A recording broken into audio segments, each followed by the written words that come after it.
what I will do very quickly is introduce the panelists, and we're going to go straight into the Q&A, because it is a very interesting topic. What is going to happen on the retail real estate landscape 2020? I do recall the first generation malls that came up 6 or 8 years ago. Today, many of them are irrelevant.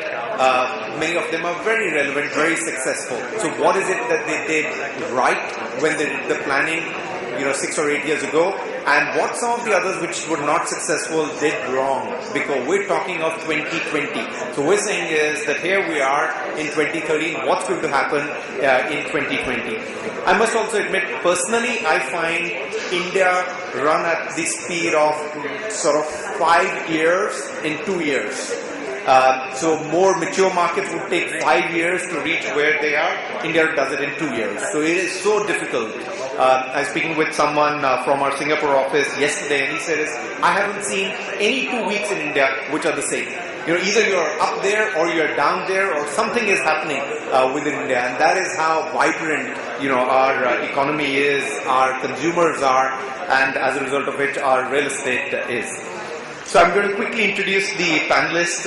We've got Mr. Vijay Kapoor here from the PVR, extreme left. Next to him is Nikhil Chaturvedi, ND Prozone, Capital Shopping Center. We have then Mr. R.A. Shah from Trent, Mr. G. Shankar, who is the CEO of Reliance Footprint and Reliance Living. Shavak Shrivastava, who is the Managing Director of Square Feet Consulting. He's based out of Dubai. He's come in here for this forum. We got Anshul Jain. Anshul is the CEO of DTZ India. We got Mr. James Asarson, who is the Director Cross-Border Retail Asia with Cushman & Wakefield, based out of Shanghai. So we have international perspective coming through as well. We then have Ashish Shukla, who is the country head of Cinepolis.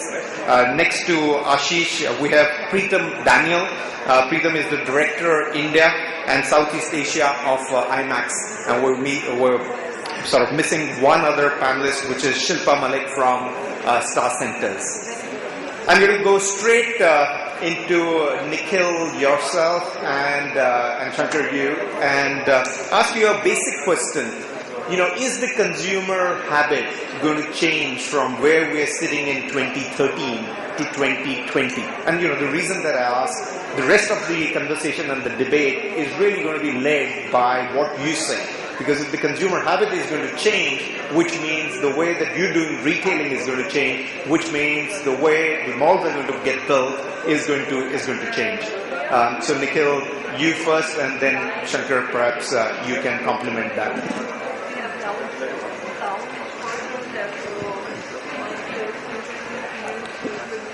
I'm just smiling because this is surely $1 billion question. I don't know anyone who can understand consumer behavior and isn't a billionaire. So at the moment, I don't know, is what I can say. It's very, very difficult for someone to judge. But I think I would just put it this way, that consumers don't tend to change behavior unless something dramatic happens. In India, the only place I feel is that India is developing in concentric circles because we don't have infrastructure. So very, very large centers are restricted because then people take that much more time to reach them. So that's the only consumer behavior, I would say, is going to be determined by the amount of time, comfort and whatever. Shankar, so is the consumer behavior going to change from where we are today to 2020? Seems like a very simple question, but for sure it's going to change. It's changing every day, all the time. Slightly different from what he said. But what we struggle in our professional lives is to understand how this changes and how can we predict this. I mean, frankly, all of us here have a job to do on a daily basis because no one still has an answer to how this will change. It is changing, that we are sure, on a daily basis. How this will change is what keeps us going on a daily basis. And the hope that somebody will find an answer to this is what is probably keeping us all employed. But that it is changing on a daily basis is the constant, is the truth and the constant challenge in our lives. In fact, although I've been in retail for so many years, one of the things that we really struggle in India is that everything is fragmented. You know, on the one side, retail is all supposed to be a business you get in where you make some money once you have the economies of scale, you know, once you have some understanding of your models, once you have figured out a few things. But while that is so, the only thing that seems to happen here in India is fragmentation. You know, Footprint, for example, we have about 150 odd stores, but still we don't even have a few things which we can apply across the chain. You know, things are different from one region to the other. You know, one city to the other, even within the same city. There isn't anything too unifying for us to be able to come up with certain simple solutions. And we know ultimately you can succeed only if you're able to unify all this and get some scale. So fragmentation is the biggest challenge. Like for example, you know, I remember about 7 or 8 years back when I was working in lifestyle, the hardest part of the business then used to be managing our home center business. That's the furniture and home products. Today, I also do Reliance Living, and I find things have become a little more easier, predictable.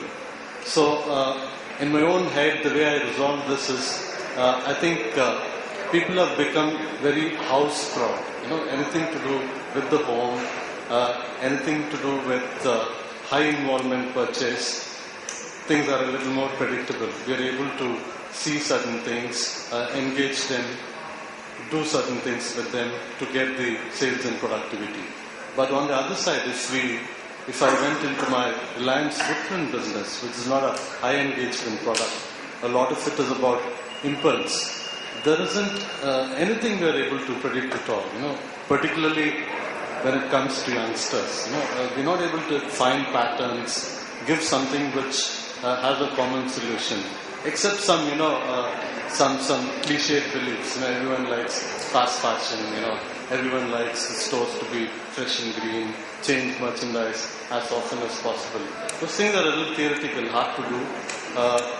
If you did that, you know, some of the things are predictable, but otherwise we find it hard to find these things. You know, with the mature customers, it's a little more easy. You know, they seem to have some brand loyalty. If you've got them engaged in your stores once or twice, they come back. You know, you can put them into your loyalty system. But with the youngsters, we find it very hard to find patterns.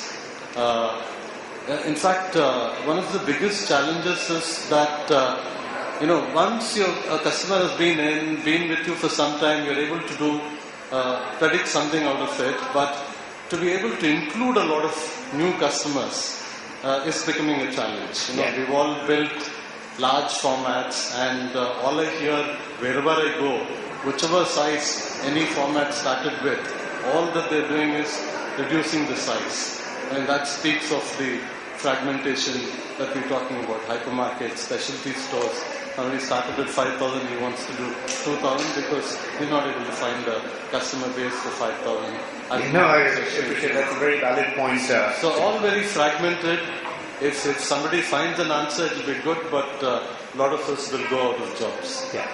Shauk, before you respond to that, there are two things. We heard the broad contours that Nikhil and Shankar provided, and I think Shankar's theme has been fragmentation and not a unified approach by the consumer.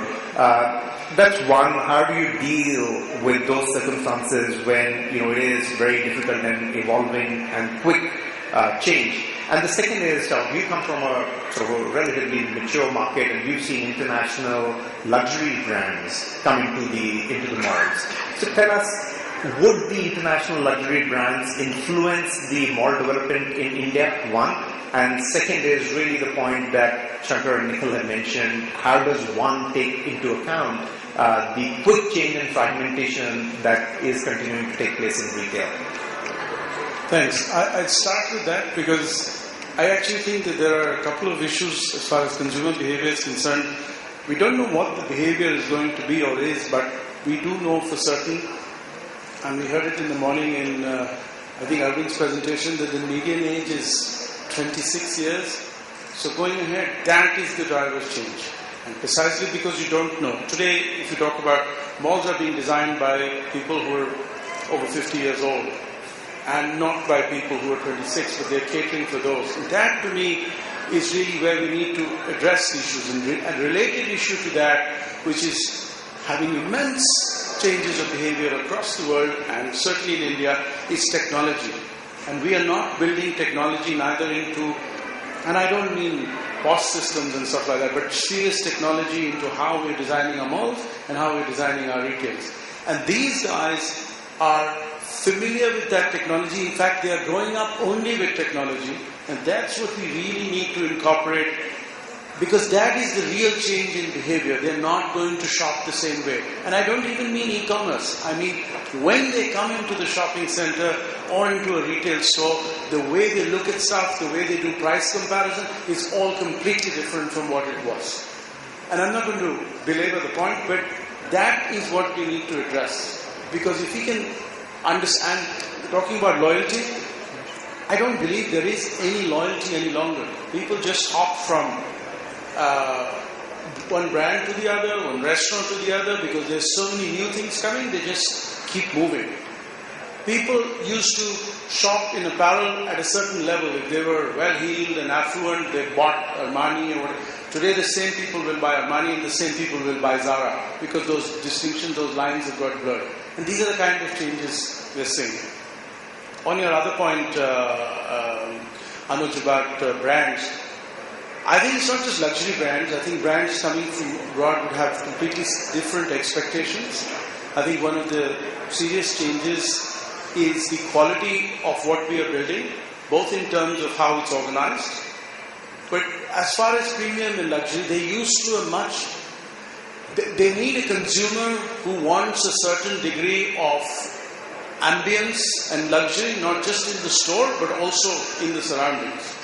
And the way you do your common areas, the way you do your restrooms, the way you do your parking, the way you do your access has to completely change. And that, I don't think we're really seeing that at the moment. I'm sort of, in a sense, sorry to say that I haven't seen too much change except in a handful of developers over the several years that I've had the privilege of working in this country. And that, I think, will accelerate and move beyond. And it's not because the Indian consumer doesn't need that. It's just because we felt that we could get away with it. Yeah. That's very interesting. Nikhil and Anshul, if I can come to you. We heard the consumer behavior changing. We heard design, new formats, international retailers coming in, and, obviously the expectations change. But let me go to a more basic question to both of you. Given where we are in the sort of mall development stage in India and what's happening with the retail real estate and various things with liquidity and the demand crunch, do you think that by 2020 there will be mall developers in India?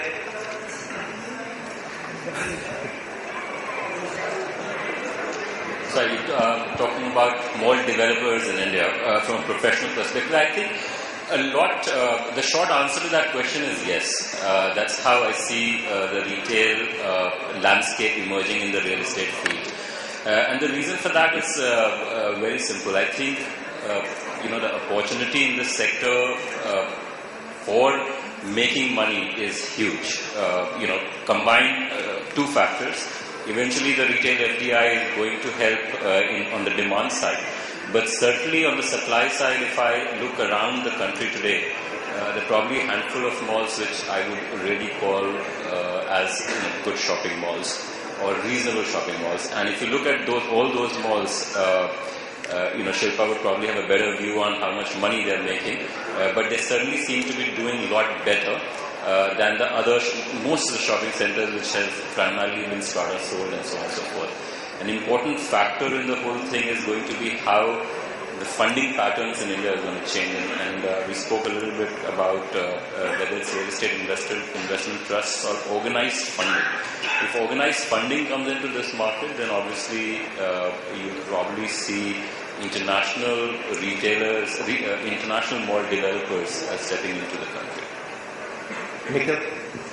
I see it slightly differently only because if you see the evolution of malls in India, malls were the most attractive asset class in terms of real estate.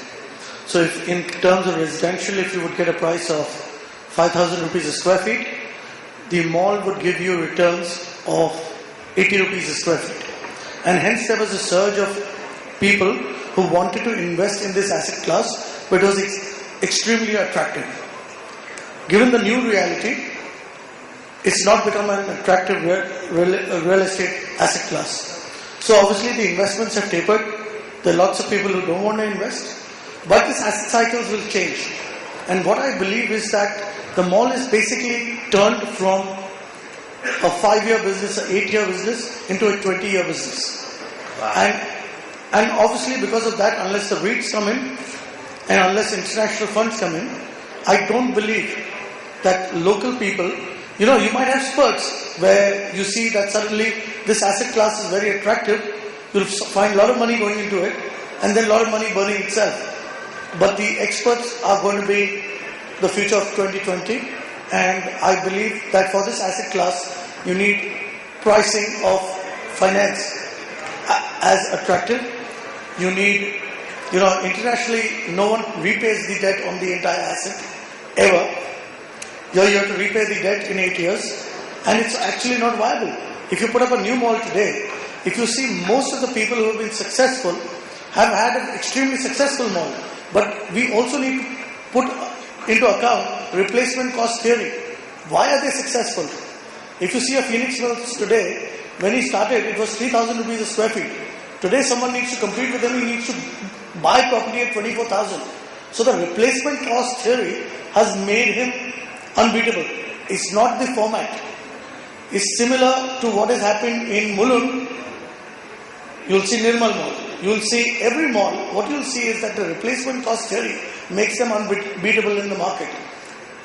So, if you believe that real estate appreciation is going to be so phenomenally strong, because your 3,000 has to become 20,000, at the same time, cost of finance shouldn't go haywire during your life cycle of what you're planning as your funding back. Just to give an example, when we started off, the cost of finance was 11%. In between, it went to 16%. From 16%, it came back to 12%. And now I suddenly hear it's going to go back to 14%. The viability of long-term projects is very much dependent on the flow of capital at a good price. So I believe that in 2020, I see it that there will be this business, there will be people spending this money, but people who have access to the right capital and the right knowledge. So institutional capital is going to be a must if the mall development has to be a sustainable business. Mr. Shah, if I can continue with that point, because that does throw a lot of fundamental questions. As a retailer, do you believe that there is going to be a retail real estate evolution between now and 2021? And second is in terms of just numbers in India, do you think there will be 5 mall developers, 50 mall developers, or 100 mall developers who are going to be in this business? Manoj, what I look at it is that unless we go for mixed-use development, I think we can put it a little bit closer. Yeah. Unless we go for mixed-use development, at this moment there is no solution. If you develop only mall at this price, and the retailers what rent they are paying, it's not working out. And I think many places I've seen the retail is on the top, and sometimes you have a high FSI. Sorry, the retail is on the top or the residential? Residential is on the top. So where the FSI is 3.25 and something, and if you build a mall of 5 floor or 4 floor, it's not working out. So it's necessary to do residence on the top or some commercial where you are getting your money back. You can sell that and you get your money back. So that's the cost of financing basically. You're saying is that you're able to repay the debt by selling the residential, and that's the only way that you'll survive. And the second question is, Sorry, I'm just cutting it, but I'm saying that in such a case scenario, most real estate developers will be tempted to think that I've got the cash anyways. Why should I put it in this asset class? Just go and make another residential colony. Yeah. So it's a long-term business. If someone focuses and makes it a long-term business, then only he'll be inclined. You're saying that I make money elsewhere and put it here. Your finance problem can be resolved where your 4th floor and 5th floor is not going to work. It's a 2th floor or 3rd floor is going to work, and you have additional assets. You can use that. Or you take if the land parcel is more, you can construct residential portion, higher floors. That's possible. And do you think in sort of by 2020, how many Indian developers will be constructing malls? I think there will be few people will be there because So this room will become thinner and thinner in terms of audience. Whatever first time people have developed the mall, they all are saying, I will not do it second time. That's what I am. Yeah, please. So the first I think I totally agree with Mr. Shah that many developers who got into the business of creating retail assets, because at some point in time office rentals were 60 rupees and at the same time retail was giving you 120 rupees, so it was, why wouldn't I do retail? But over time many of them have realized, and the hard way, that shopping center is not just a real estate business, but it's driven more by software than hardware.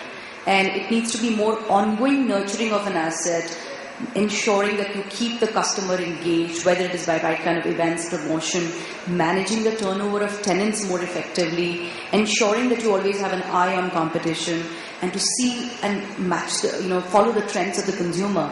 Now that is actually not a business that he had thought about getting into. So really to say that are there going to be more developers, Anuj? By 2020, I think definitely there are going to be developers in India. The capital is going to be more informed capital and specialized capital, and in many ways it will also be a regulatory process to ensure that the fundamentals are in place, because that capital is, and I'm expecting a lot of that capital is going to be at a much lower interest cost, foreign capital coming in, and they will, by virtue of the experience, also ensure that the centers are planned, designed and put together in the correct way to begin with. And when consumer trends are changing, we are talking about an Instagram generation. So obviously, apart from technology, as Shabak pointed out, that they are going to be a lot more tech savvy. It's also true that their behavioral patterns is something that we need to watch out for. They're more impatient. They want better. They want faster service. They want quicker service. So obviously our retail, as shopping center developers and retailers, we need to address that and we need to respond to that. Yeah. To add very quickly to Shilpa's point, I think, and to respond to you, I don't think it really matters whether there are hundreds of developers. I think there needs to be developers who are committed to this business, who have a somewhat more long-term view, unnecessarily not from the real estate builder community, but who understand this business and have enough of a software, as Shilpa called it, of operation, leasing, marketing, all of which are critical to mall success. And if you see the successful ones in India, all of them are committed to that. And then they can be doing a lot more development. That doesn't mean that the financing issues go away, but it's a lot of how you run this business every day. And I'm saying at a very basic level, you're only as good as last week. And that's the real challenge we need to address. James, at this stage, I'm going to bring you in. In Shanghai, there are several of these million square feet malls that have been built and are still being constructed. How do developers align their strategy when they are developing these malls so that they continue to remain relevant by 2020 and they do not become obsolete over a period of sort of 8 or 10 years? Yeah, I think there are over 3,000 malls currently in the whole of China. So 3,000 malls? 3,000 malls, yeah. And that's about, what, 250 in India? Wow. Obviously the quality of these do vary, and I was speaking to a few of my colleagues here from USA, so there's 250, 300 here, of which sort of 30 of those are still doing well. I think if you're looking across the whole, if you're looking across what's happening in London, what's happening in the US, also what's happening in China, a lot of people are moving away from being purely a shopping experience. It's all about really giving the consumer a lifestyle experience. You see this happen in London. There used to be, generally in the shopping malls, between 5% of the GFA was all down to F&B. Now we're still seeing 15 to 20%, and the trend is really moving that way, where people expect a lifestyle experience, they're expecting something more than just. Put it a little bit, they're not able to. Okay, they're expecting more of a lifestyle experience. They're not just wanting something which is purely shopping. I think, as online shopping comes even more important and bigger, that factor comes even more. People want the experience of going to an interesting store and having an interesting experience rather than just sitting on their sofa shopping online. This is continuing with that. I'm going to come to you, and this is also in relation with what Shawat said. Is that he said you have to have the passion and you have to have the wherewithal, the softer approach to make sure that the mall continues to remain relevant. I'm not sure many of the developers have that in it today, but I do know that the retailers have it. Because the way that you treat your customer and the consumer, there's a lot of soft skills that you have. Do you think that retailers are going to become major mall developers in India by 2020? I don't think so. Because everybody has his own business model. As a retailer, our business is to do retail. Now, the moment I flow my working capital towards building malls, it would be very difficult for me to be in my mainline business. So today, what is happening is that everybody has his core. Even a DLF of the world, of India, he is exiting from the non-core businesses. So why do the same mistake by doing it which is not my core business? So I don't think that the retailers should do that. That's my personal opinion. But coming on, Anuj, on the point of the mall developers, I have worked for 15 years with the mall developers as a professional. When I, as a retailer, bring my consumer inside my multiplex, my first impression is that the access to my coming inside the multiplex has to be very convenient. So the moment a convenience is there for a consumer to enter my multiplex premise, and then I see that his exit is very smooth. On the same lines, why the developers today are struggling?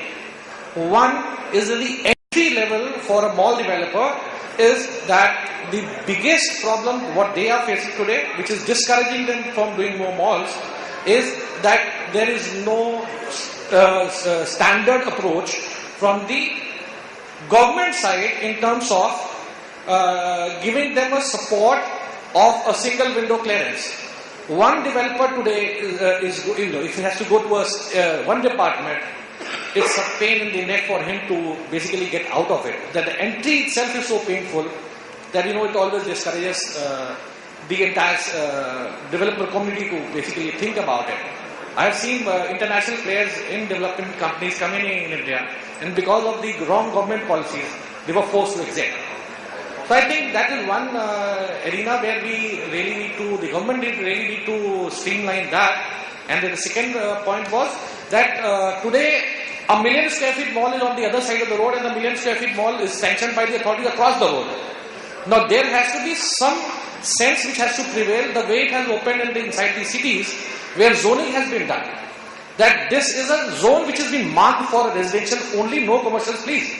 So similarly there has to be some regulatory authority in the government which should say, hello, the city has a 500,000 square feet, 500,000 people living inside the city.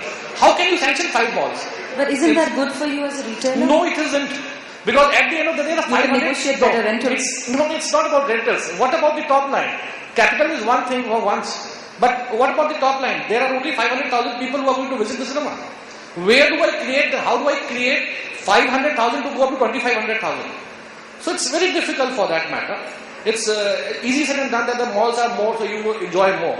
At the end of the day, footfalls is what create top lines. Without top lines, I don't see any retail business flourishing. That is a very interesting point, because I think most of us are trying to move away from the regulator and regulation. But it's a very valid point that you say is that, and I'm going to just come to Anshul on that further, is that there needs to be perhaps some kind of a regulation so that there is an earmarked retail land, which you know that this is what is going to get developed there.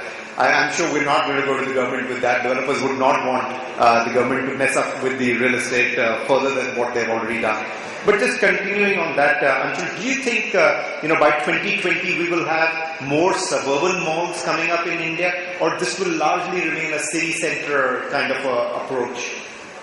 Well, the suburbs are flourishing, and the people moving in and living. So most of the middle class population today, I guess, is being pushed out to suburbs and living there.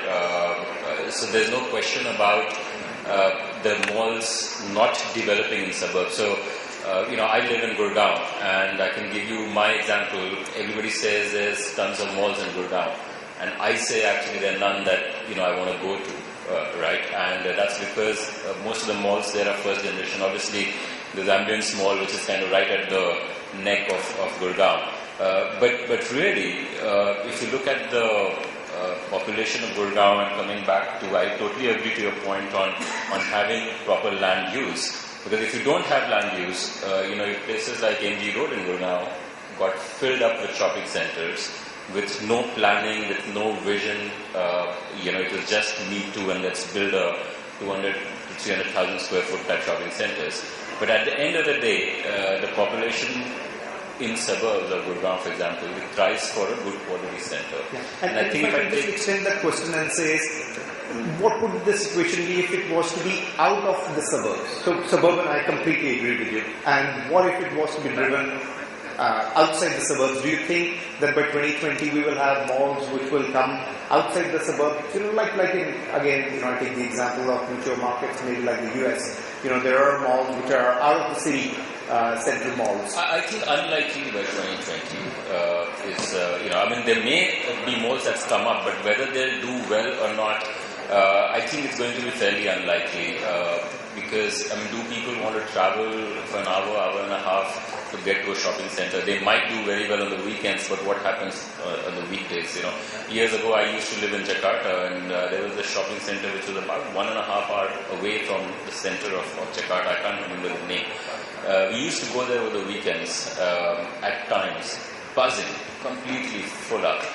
Weekday, not a soul. I wonder if the business can work.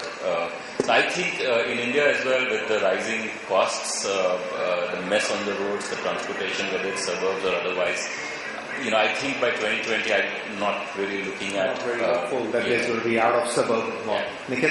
And the cost of fuel, is going to be so high. US is 1/4 the cost of Indian fuel prices, and if they continue to rise the same way, I don't think by 2020 you'll be able to drive to your neighborhood mall, leave alone the suburb mall. So, needs to be where you live.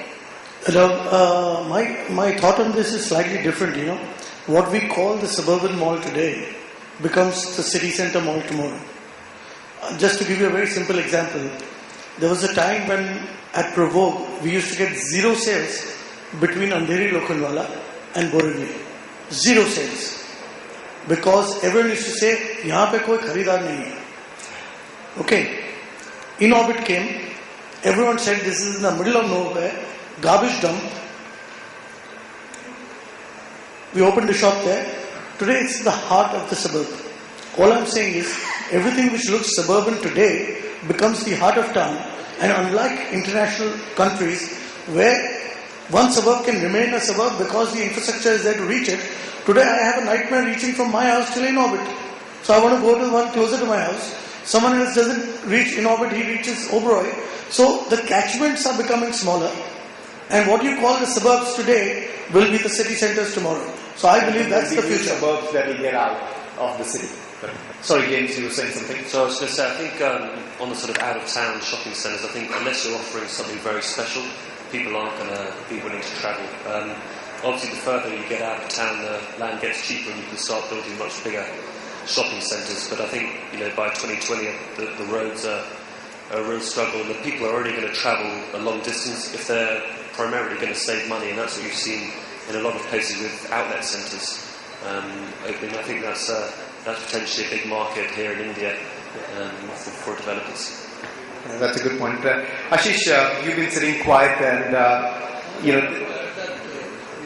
that requires a demographical study. What is going to happen in 5 years around the 10 kilometer for the mall? That's a valid point, yeah. If you do that, then you come to know what kind of you have around, what kind of household and other things are there. Yeah. I think most probably this is not done, and mall is built, and then we wait for footfall and everything. Yeah, no, absolutely.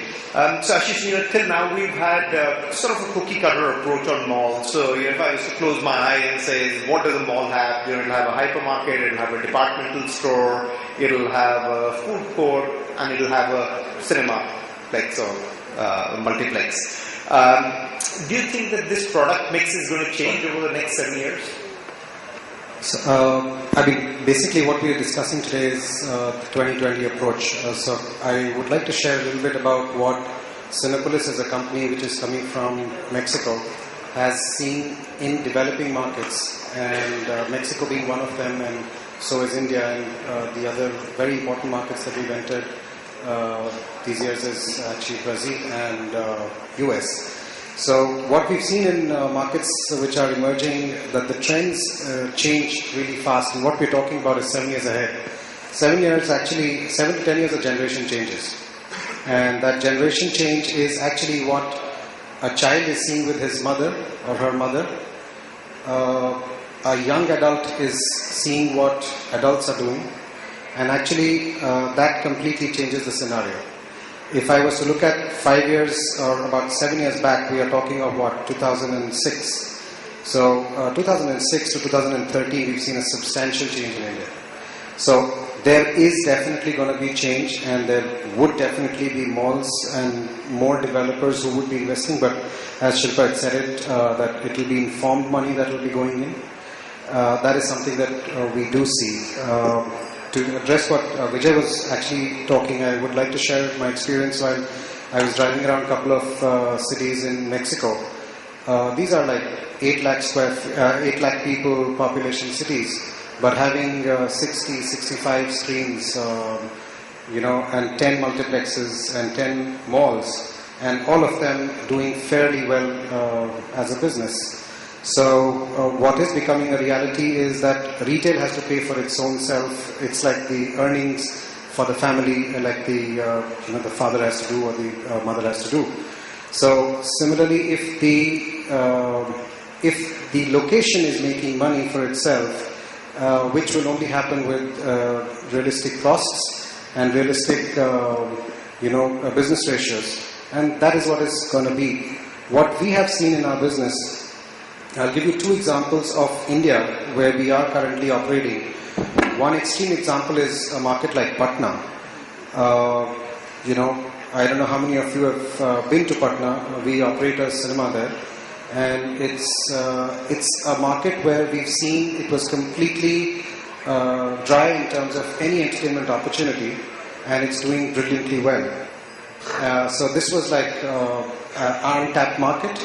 And then similarly, there are saturated markets, if I can call it, markets like Jaipur, where we are operating currently in a mall which is called World Trade Park, and it's doing, it's the #1 cinema now across Cinepolis circuit worldwide.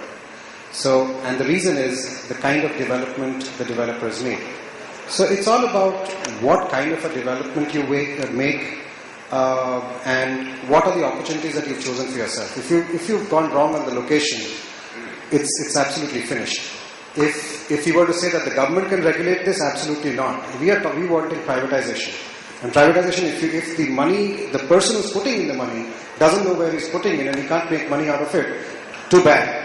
He should make it. So, having said that, I think the consumer is going to be the king, and that's the way it will be. The trends are definitely changing, and we have to be with the change. We've seen ourselves like what multiplexes did to cinemas, which was the single screens. Megaplexes will do to this. So we are building like 5 megaplexes, which should open up next year as well. So that's something that we have been working towards. And to the way you started off the session by saying that what India would do in 2 years, what the world is doing in 5 years, At Cinepolis, what we've done is that we actually started off in 39 months. We've done 64 screens, and in the next 10 months we are doing another 80 screens. So, which practically would mean that in 5 years we would be doing 140, 150 screens, which anybody took like about 12 to 14 years in the country. So, it's all about how we do, what is our decision-making process. It has to be scientific, it has to be informed. And that's the way it is. And actually, just coming back to that question, do you think that the product mix is going to change? Because there are lots of developers who are sitting in here. They want to understand that we're building a mall today, we're building a hypermarket, we're building a departmental store, we're keeping space for you on the multiplex and then the food court. I don't know. In 7 years' time, do you think the product is going to be similar to this? Yes. I mean, again, the learnings from across the globe that we have on this is that product mix would largely be similar. Some additions would definitely happen in terms of lifestyle changes, as we talked about today. And the way we look at it has to be like globally. What we've done is that a number of places where we see that if it's like a far out mall, today it can take on an X capacity, but we definitely see tomorrow it will be 2X. So for a multiplex operator, what we would end up in doing is that we will plan for a 12 screener, we will build a 6 screener right now, and have the right to expand in the next 5 years. And that has actually, I was traveling through Mexico, and we were just opening the second phase of a multiplex like this in Mexico itself. So those are the trends that would have to be looked at as a forward-looking thing, and you cannot maximize, as one of the panelists said, that you have to maximize the FSI today. That approach perhaps will be very difficult, and it is a long run race for retail real estate. Charles, you want to add? Yeah, just to respond to your question, I think one of the things is not just looking at out of town, but I think the time has really come to look at different formats. And there is, I think, space to do super regional centers, community centers, neighborhood centers, which take away from some of the issues of infrastructure and driving, which we are really not seeing. Luxury and premium centers, which could be center of town, which could be on 4 levels. So I don't think we've experimented with that. We just have the cookie cutter. We have to put in, the hypermarket, the shopper stop, the lifestyle. That's it. And then we must do a food court, which should have 12 units and 900 seats. That's the only model. I think the way to do it, you could even do an out-of-town center. For example, we don't know how things are going to change. If IKEA comes to a market, you could do centers around that. We've seen that happening in Turkey, where then people are willing to drive. It's a certain kind of people. You could have a big electronics store there, you could have a Walmart there, and that would be worth driving to, with a very strong entertainment and F&B component, so that you could spend the entire day there. I think we've got to start thinking formats beyond just where they are located. And my next question is, I'm just going to come to you. My next question is to you exactly on that point, because IMAX today is a specialty. And in India, we've seen that developers have attempted to do specialty malls, whether it was a wedding mall or a gold mall or an auto mall, and they haven't been very successful in putting it up. Do you think that around IMAX, there will be these specialty malls? Exactly what Shaukat is saying is that there will be specialty entertainment malls where people will go only because there is an IMAX and there is entertainment along with that. Yes, I tend to believe so. Entertainment. Let's take an example of my theatre in Hyderabad. It's essentially an entertainment center, which is a little bit of food and very less retail. The theatre does very good numbers, but I think the key is the location. With entertainment, slightly different from auto or wedding and gold specialty malls. With entertainment, is something that people seek for more often than other concepts. So I tend to believe that entertainment would be a future. We have a few IMAXs globally where they're placed in entertainment plazas, not malls so much, but in key locations, city center locations, which do very, very well. And this will be pure just entertainment and nothing as food mostly. Yeah, okay. So there is a possibility of specialty malls. Yeah, at least an entertainment center. I think I'll just add one thing to what Peter was saying. We recently opened 2 IMAXs one in Mumbai and the other was in Bangalore. Just to give you a perspective, what an IMAX can do to a center. It's a live example. In the mall which was at time run down, which was the Forum Mall in Bangalore, in Koramangala, we redone the whole multiplex was redone, and then we put in the IMAX there. Was a part of that team only. And today the footfalls of that IMAX center were up by 30% for that IMAX theater. And the ticket prices were almost like up by 40%. One center, the Iron Man collection was highest in Asia in an IMAX center. So that is what an IMAX can do to a mall or to a developer. But Anuj, further from a developer perspective, in China we have over 120 IMAX theaters with one. I'm sure James can allude to that. What we've seen is it's sort of become a more anchor property today. It's IMAX is an anchor. So yeah, that's how it's being looked at globally, and not so much in India at this point. But I think that's the future. Sorry, Shilpa, I interrupted you. No, I was just adding to the earlier point on what all possible changes we can expect in the shopping center development space. I think what Shavak rightly pointed out, the segmentation of formats, there is a lot of scope for a lot more innovation and improvement over there. I still see a lot of, for instance, strip centers or hybrid centers, specialty centers, outlet centers. I see a lot of townships these days, much as there may be a 700,000 square feet of a thriving fashion and lifestyle mall in the neighborhood. Inside the township, when they think about, okay, we are going to have to put a retail component as a part of the overall offering, there's a school, there's a hospital. Now, when it comes to retail, innovation comes to a standstill over there, and then immediately you have 1.5 lakh square feet coming up in a boxed environment with an atrium, air conditioned, with some, without actually thinking what are the needs it may, and with fashion and lifestyle primary as predominant categories. Whereas what may be a much better solution, and in many cases I've seen that, is probably some sort of a neighborhood strip center which gives you a big pharmacy, a grocery store, and a dry cleaner, and a so on and so forth. More utilitarian retail, more neighborhood center oriented retail. So I think that in terms of both format, in terms of physical planning, and in terms of components, there is a lot of change that would probably come over the next decade, 7 to 10 years. And a lot of other things as well, which I think which have been learnings over the last 15 years.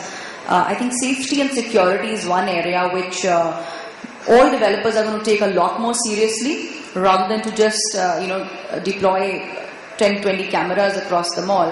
I remember, there was a time 7-8 years ago when people would actually go and select black and white screens for your CCTV cameras, and if there would be an incident, the security officer from the ground would say, there's a guy in the red shirt, just catch hold of him.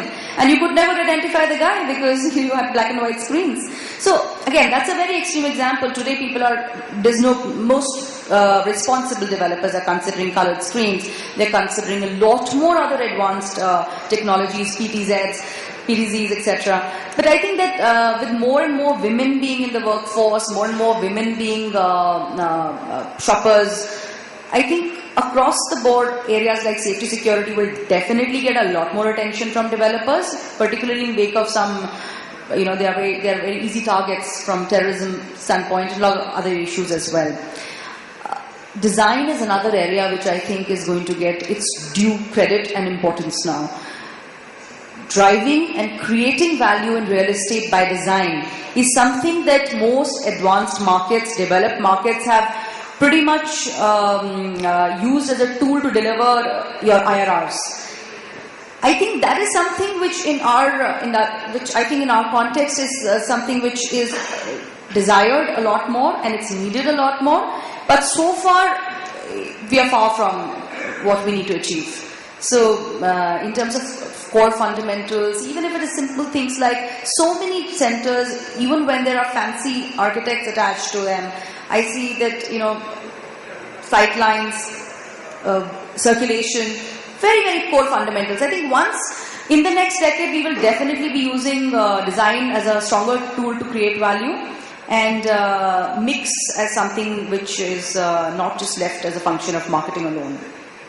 It was an interesting anecdote which came to my mind. I was in the control room of the Brent Cross shopping centre in London, and they showed a facial recognition software as part of their security camera, and they used that to track shoplifters, troublemakers, and as they come into the shopping centre, they stop them. A couple of things on product mixes, Anuj. I think we haven't talked about e-commerce, and I think one of the things is how the e-commerce and perhaps the mall format will converge. And we spoke about that before we started, where you could shop online and then go to pick up in the shopping centre. And I think Shilpa used the example of Leeds, a particular shopping centre in Leeds is pioneered that. The second thing is also going into the shopping centre and shopping in an e-commerce environment within the shopping centre. So I know that in Delhi, the Promenade, in Dera Promenade, they had a small kiosk, and all they had was a few iPad screens and some samples, and you could just select on that screen, pay on a live till there, and the goods were shipped to your home directly. They were not stocking anything. It was just a small kiosk, right? So that's briefly on the format. And third thing is, and it's something which we just talk about, whether the vertical shopping centers will work, and just picking up the previous point. And vertical shopping centers hasn't worked, but my question is why? I mean, we don't create.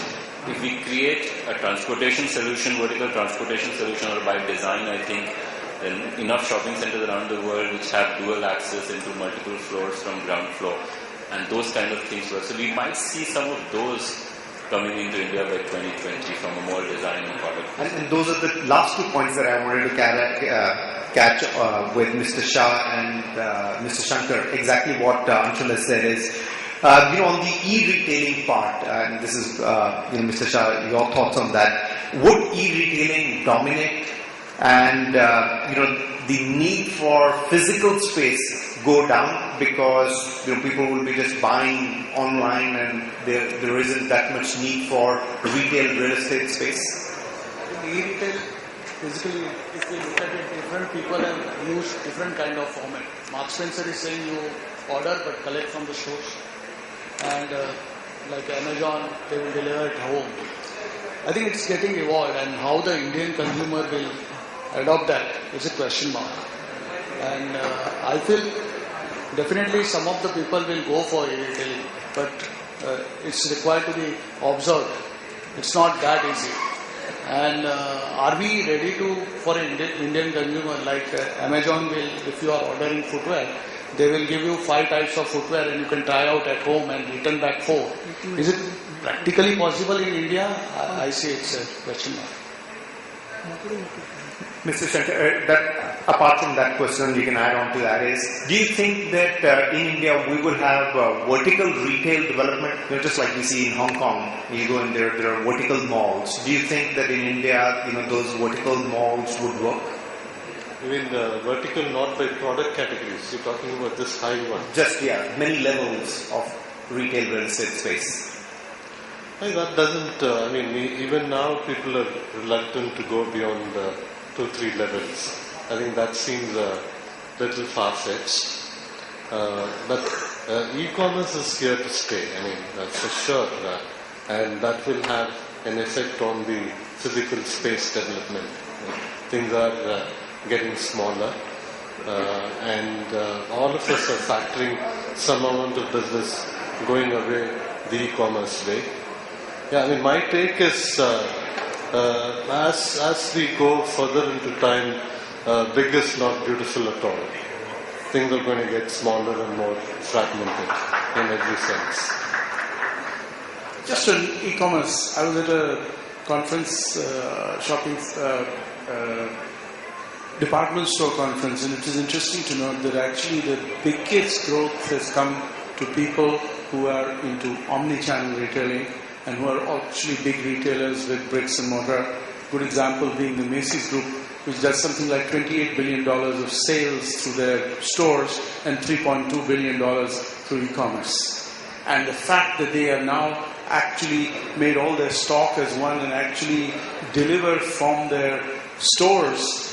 And there's no separate stock for e-commerce and no separate stock for stores. Big moves in that area.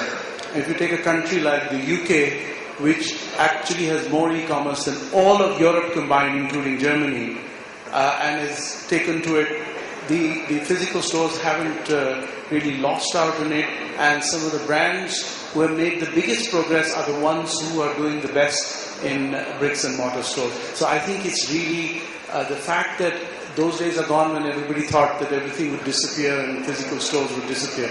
And I don't think it's going to be very different in India unless something else happens. It's not disappearing. I mean, to that extent, the moment you say omni-channel, you're cutting down on something and expanding something else. It's both will work. I mean, if there wasn't the e-commerce concept, you would have physically grown also. But that's going to get stunted. Some of the physical growth is being taken away by e-commerce. Yeah, what is there already provides you an opportunity to build on your supply chain. You have more innovative ways of delivering, making your costs reasonable. But that people will sit in front of their computer and order goods. That cannot be changed. Yeah, and Tesco has changed the format of its stores based on that. But they've grown their stores on much smaller formats and reduced their big size formats. That's what's happened. But their physical stores have still grown in terms of numbers.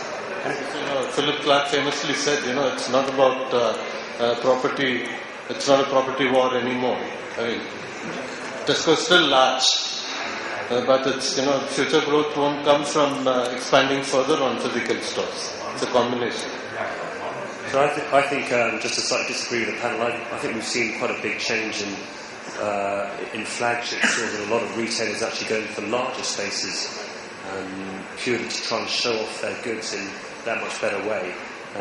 For example, H&M have just taken two 50,000 square feet sites in New York. This is far bigger than what they were looking for a couple of years ago.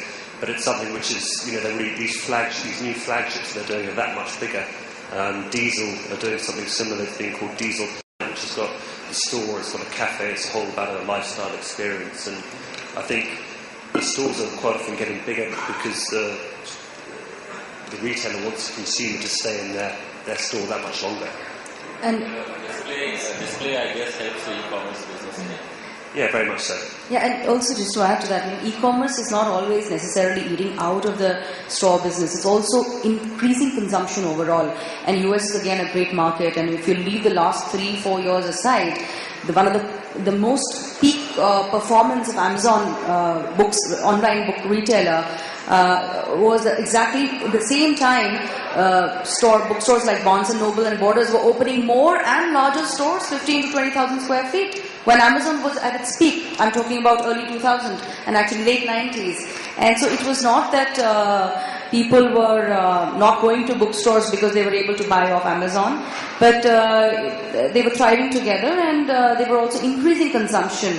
Also because of the nature of the business of e-commerce, they do across the world encourage a lot more of return the product if you're not satisfied. Now actually that plays a huge role in increasing consumption, because many consumers do feel that fine, I may change my mind, there's an option, which most retailers, particularly in India, barring a very few examples like international brands such as Marks & Spencer or a Zara or a Forever 21, they do not give you that option. So e-commerce actually I do want to come increases back that. to 2020. So yeah. So the last question to you, and I'm going to open it up, for the floor if they have any questions to the panelists.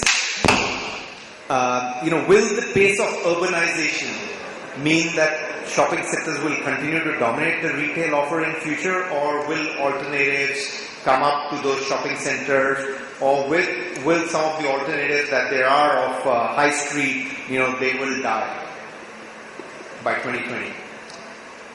Every time a new center opens, unless it significantly drives up consumption overall, it is bound to cannibalize on the neighboring high streets, assuming it's been put together with the right fundamentals in place and offering a somewhat similar product profile. That's bound to happen. Having said that, there are always categories which have traditionally and will continue to drive, will do better on, I think, better on high streets such as white goods, primarily because they are more need-based retail and not so much, as Arvind was talking of today morning, aspiration-based retail, like personal care and grooming and cosmetics, etc. So I think it's not that they will die out, they will change in character and form as they have changed across the world, and we can take a lot of cues from more mature markets, how they have behaved when changes have happened. So yes, they will be dynamic, they will change, they will adapt, but I don't think they will die out. Very interesting. You've had about nearly an hour of this debate. What is going to happen with the shopping malls? Leading from now to 2020. Financing is going to change some of the behavior of these shopping centers.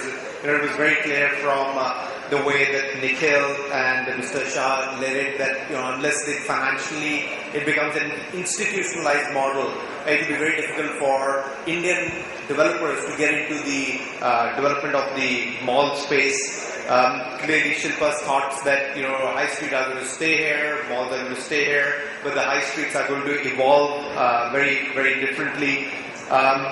Clearly we see that some of these entertainment centers may become dominant, and they may be classified as the only anchor in that mall, and we may see that come in. The impact of e-retailing, which is very interesting. The way saying is that whilst it may not fully impact the retail real estate space, it is growing and will continue to grow, but perhaps not eat into the retail real estate space. It was clear from what Nikhil mentioned is that the suburbs will have shopping center malls and out of suburbs will have shopping center malls, and in years to come the suburb will become a city center and out of suburb will become a suburban mall. REITs are going to be important for the financial compilation of these malls. I think Ashish's point was well taken that the format of the malls could largely remain the same, but which is the typical format. But some of them may need to have the flexibility to grow as the market continues to grow. And finally, Shavak, your points coming through on the brands which are going to dictate some of the design, not only the luxury but the international brands, because the Indian consumer today is ready for those designs. So that has been a pretty interesting debate. We've got about 5-7 minutes before we fold up this session. Very happy to take any questions that you may have. Please do identify yourself, and if you've got a panelist in mind whom you want to ask, do mention the name. Hi, my name is Raj.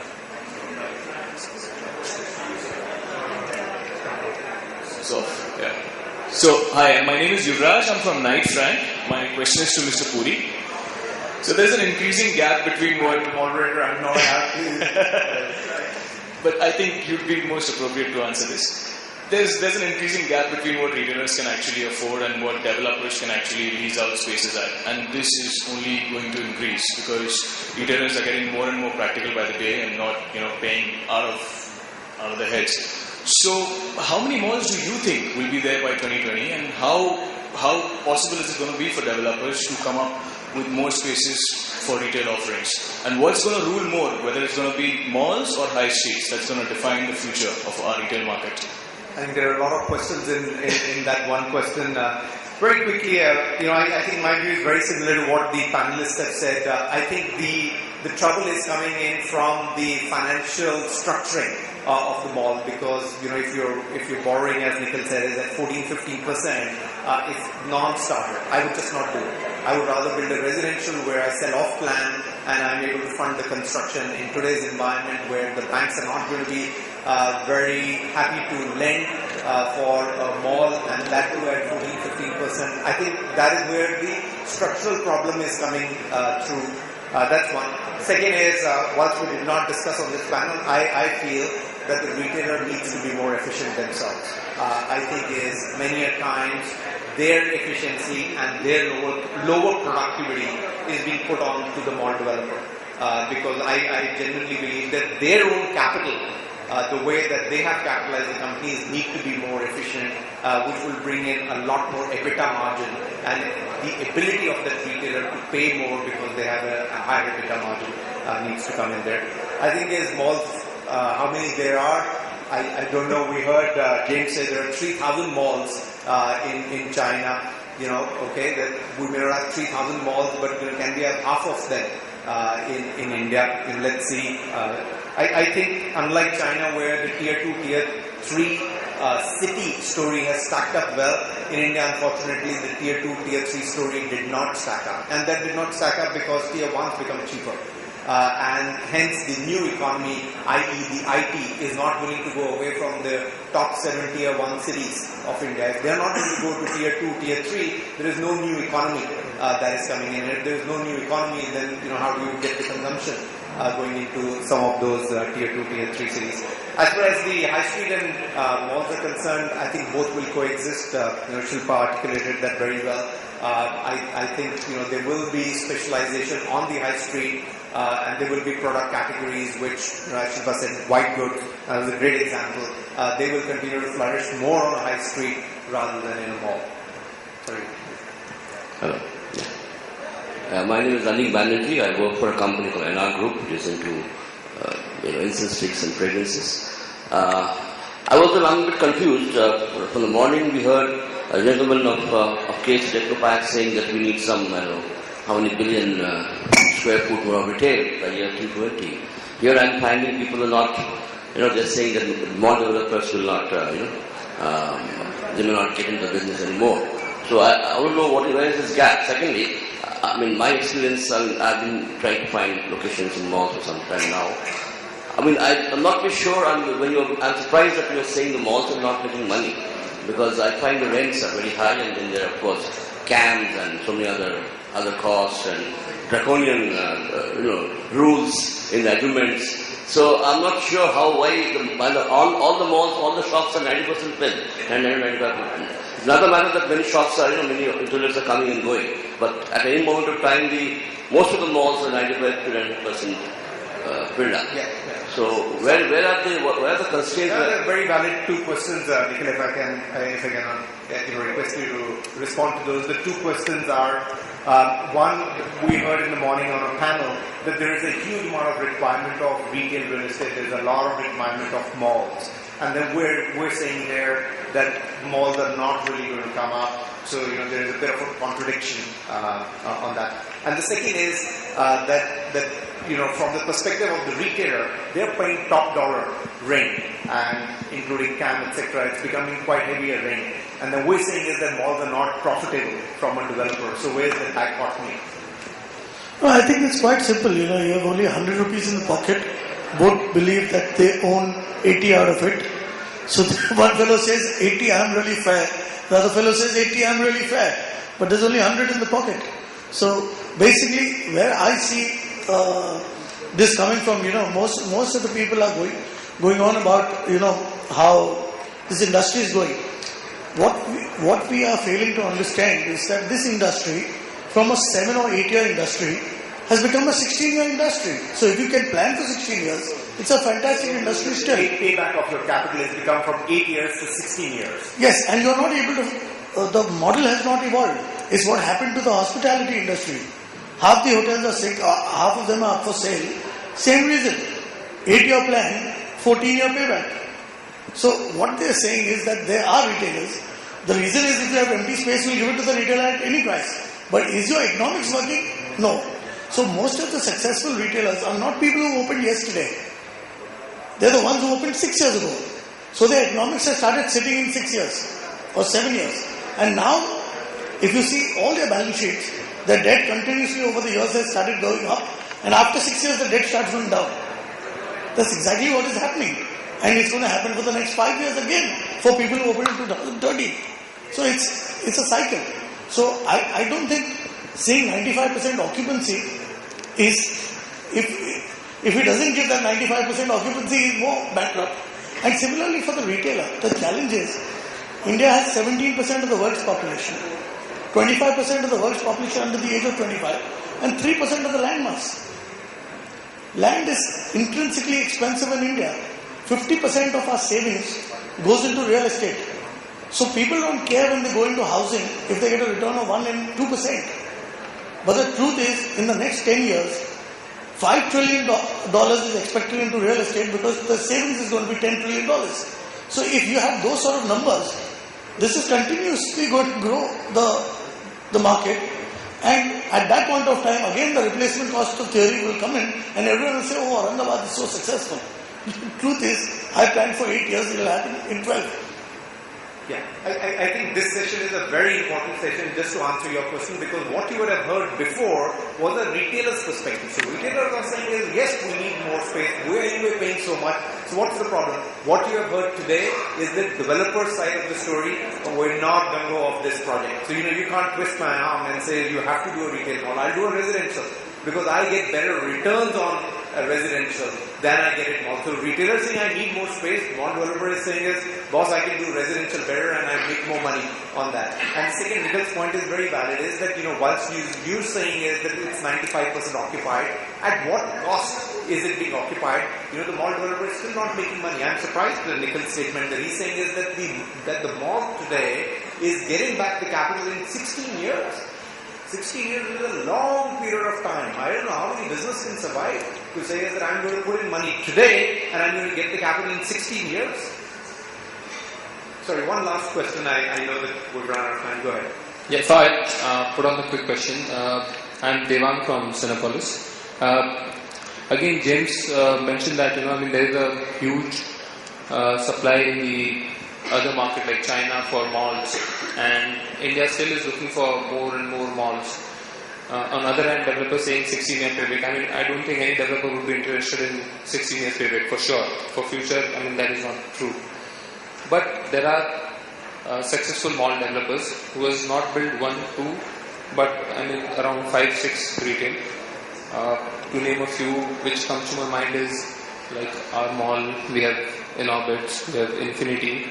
They've done a good job, they've been successful, and they have been continuously growing the way they built the mall.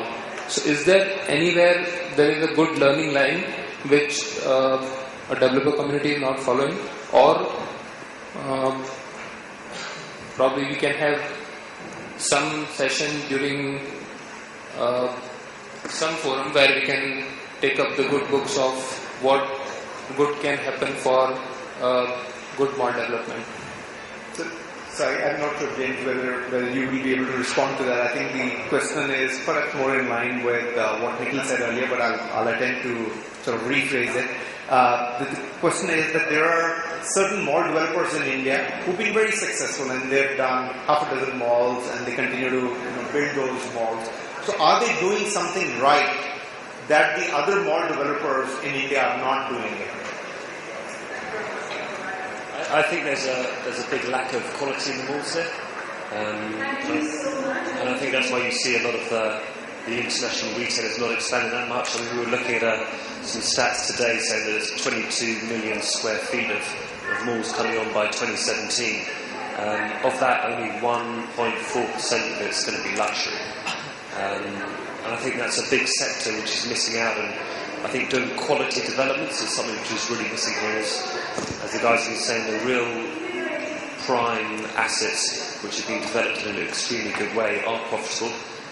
Obviously the land costs are high, but I think you'll see a big polarisation in the rents because there are starting to be quite a lot of malls being developed, but there are very few which are of good enough quality to sustain themselves. So I think you'll see those rents remain very strong and those centres become profitable. I think the rest of them will struggle unless their quality comes up. Actually, last quick word and then we're going to close the session. Yeah, I think the key is ability to run the mall like a business and not like a real estate. So if you look at the shopping centres which are doing well, there's a very strong asset management plan around how to choose retailers, which retailers to throw out, just constantly manage, not only constantly manage the footfalls, but constantly manage your retailer mix and so on and so forth. And you can only do that, or you can largely do that if you have ownership of the shopping center. So if the shopping center is fragmented, sold, nada, But if you own, at least you can build in that flexibility in the business model, you can build in the flexibility in the design, change things around and make it work. Well, thank you very much. It's been a pleasure moderating this panel with several gentlemen and a lady here, and I've thoroughly enjoyed it. I hope you did as well. I'm going to hand it over. Thank you so much, and thank you everyone for being here. A round of applause for all the panelists.